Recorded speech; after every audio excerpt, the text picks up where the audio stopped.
Hello everyone, welcome back to my channel. নিয়ে আসলাম তোমাদের সামনে একটা নতুন ভিডিও। তো চলো ভিডিওটা শুরু করা যাক। তোমরা হয়তো আবার ভাবছো আমি কেন দইয়ের হাঁড়ি নিয়ে বাবাকে দিচ্ছি খুলতে। তো কেন দিচ্ছি তোমাদের সাথে চলো বলি। আগের দইয়ের ভিডিওটায় তোমরা আমাকে অনেক অনেক ভালোবাসা দিয়েছো, অনেকে এটা কমেন্ট করেছো দিদিভাই কী করে বাড়িতে দই বানিয়েছো প্লিজ একটু বলো। তো তাদের জন্য তাদের রিকোয়েস্টে এই ভিডিওটা আমার আবার করা। আবার কেউ কেউ এমনও কমেন্ট করেছে হয়তো মজার ছলে যে আমি হয়তো দোকান থেকে কিনে ভিউসের জন্য এটা করছি। তো না, আমি দোকান থেকে কিনিনি, পুরোটাই আমার নিজের হাতের তৈরি। তো কিভাবে তৈরি করলাম সবটা তোমাদের সাথে শেয়ার করছি। এটা একটা রিকোয়েস্টের ভিডিও, তো প্লিজ ভিডিওটা সবাই পুরো দেখো আর কেমন লাগলো কমেন্ট করে জানিও। আর তোমরাও কিন্তু বাড়িতে আমার মতো ট্রাই করো, আশা করি ভালো লাগবে। তো প্রথমেই আমি একটা পাত্রে কিছুটা চিনি আর জল দিয়ে ভালো করে ক্যারামেল বানিয়ে নিতে হবে। সেটার জন্য দেখতেই পাচ্ছ আমি চিনিটাকে ভালো করে জাল দিচ্ছি। আর যতক্ষণ না চিনিটা গোল্ডেন ব্রাউন হয়ে যাবে ততক্ষণ তোমরা কিন্তু এটা নাড়াতে থাকবে। আবার বেশি ব্রাউন করতে যাবে না, তাহলে এটা কিন্তু পুড়ে যাবে। আর গ্যাসের ফ্লেমটা একদম লো রাখবে, নাহলে কিন্তু তাড়াতাড়ি পুড়ে যাবে। আর এখন দেখছো প্রায় আমার ক্যারামেলটা রেডি হয়ে গেছে। আমি এখন এতে ঢেলে দেবো 1 কিলো দুধ। তো আমি দুধটা দিয়ে দিলাম, আর দুধটা আমি 1 কিলোই নিয়েছি। 1 কিলো দুধেই আমার আজকে দইটা হবে। দইটাকে ভালো করে জাল করে নেবে। আর 1 কিলো দইকে মিনিমাম তুমি 500-600 পরিমাণে বানাবে জাল দিয়ে ভালো করে। তো আমি এটাকে জাল দিয়ে নিচ্ছি, আর আস্তে আস্তে রঙটাও চেঞ্জ হয়ে যাবে। তো ভালো করে সুন্দর করে জাল করে নেবে। আর চেষ্টা করবে যাতে কোনো রকম যেন সর না পড়ে দুধে, তাহলে সর পড়লে কিন্তু দইটা ভালো জমবে না।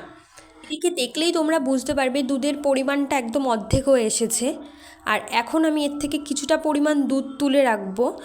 আর দুধটাকে একটু হালকা ঠান্ডা করব, করে তাতে একটু আমুল দুধের প্যাকেট দিয়ে দেবো। আমি 5 টাকার প্যাকেট দুটো নিয়েছিলাম, সরি 5 টাকা না, এটা 6 টাকা নিয়েছিল, 6 টাকার প্যাকেট দুটো। তো সেই দুধটা আমি ভালো করে এতে গুলে নিলাম, কারণ হচ্ছে কি না যদি আমি ডাইরেক্ট দিতাম সেক্ষেত্রে দলা দলা হয়ে যাওয়ার চান্স ছিল। এই জন্য আমি একটা আলাদা পাত্রে এটাকে ভালো করে গুলে নিলাম। এখন এটা আমার মিক্সড হয়ে গেছে। এখন আমি ওই দুধের মধ্যে দিয়ে দেবো, যেটা আমি হাফ করে রেখেছিলাম সেই দুধের মধ্যে দিয়ে দেবো এটা। তো দেখো এটাকে ভালো করে সুন্দর করে মিক্সড করে নিয়ে আমি ওই দুধের মিশ্রণে দিয়ে দিলাম। দিয়ে ভালো করে আরেকটু জাল করে নিলাম। আর জাল করার পরে আমি আর বেশি জাল করব না, এটা একটু হালকা ঠান্ডা করতে রেখে দেবো আমি। আর এটা যতক্ষণ ঠান্ডা হচ্ছে ততক্ষণ আমি একটা পাত্রে কিছুটা পরিমাণ টক দই, 1 কিলো আমি দুধ নিয়েছি, সেখানে তোমরা 4 চামচ টক দই নেবে, নিয়ে ভালো করে এটাকে ফাটিয়ে নেবে যাতে এতে কোনো রকম লাম্পস না থাকে। তারপরে এই টক দইটা তোমরা ওই দুধের মধ্যে ভালো করে মেশাবে। দেখতে পাচ্ছ একটু দানা দানা রয়েছে, সেই দানা দানাগুলো না থাকে, একটু ভালো করে মিক্সড করবে। মিক্সড করতে করতে এটা দানা দানা আর থাকবে না। আর একটা মাটির খুঁড়িতে আমি কিছুটা পরিমাণ দই লাগিয়ে নিয়েছি, আর তাতে এই দেখো এটা বেশ ঘন ঘন ভাব চলে এসেছে।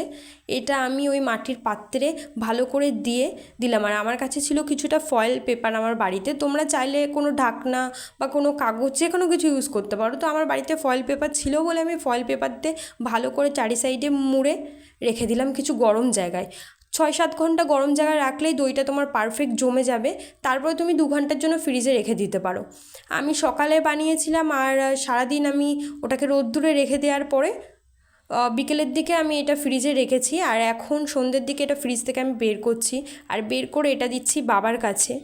আর প্রথম আমি যেদিন দই বানাই ফার্স্ট টাইমে আমি ট্রাই করি দইটা, তোমরা দেখলেই আমার ভিডিওটা দেখলে বুঝতে পারবে কালারটা সুন্দর আসলেও দইটা খেতেও দারুণ টেস্ট হয়েছিল, কিন্তু জল কেটে গেছিলো দই থেকে, মানে দইটা অত ভালো জমেনি। আর আজকে সেকেন্ড টাইম আমি দইটা ট্রাই করলাম, তো আমি সত্যি নিজেই দেখে অবাক হয়ে গেছি।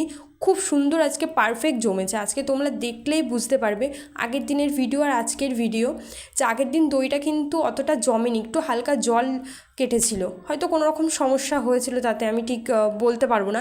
তো আজকে দেখো একদম পারফেক্ট, মানে দোকানের দইয়ের মতো, একটু জল কাটেনি, জমে গেছে খুব সুন্দর।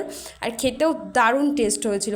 তোমরাও বাড়িতে এটা ট্রাই করতে পারো। এটা অনেকে আমার কাছে রিকোয়েস্ট করেছিল যে কিভাবে বানালে, আর অনেকে বিশ্বাস করছিল না, তো তাদের জন্য এই ভিডিওটা বানানো, যেটা আমি সত্যি নিজের হাতে 2বারই আমি নিজেই তৈরি করেছি আর তোমাদেরকেও দেখালাম। আশা করি তোমাদেরও ভালো লাগবে। তো যারা যারা আমার ভিডিওটা দেখতে চেয়েছিলে, তো আমি তাদের জন্য এটা করা। তো তোমরাও বাড়িতে ট্রাই করো, আর এইভাবেই করো, আশা করি তোমাদের দইটাও পারফেক্ট জমবে একদম।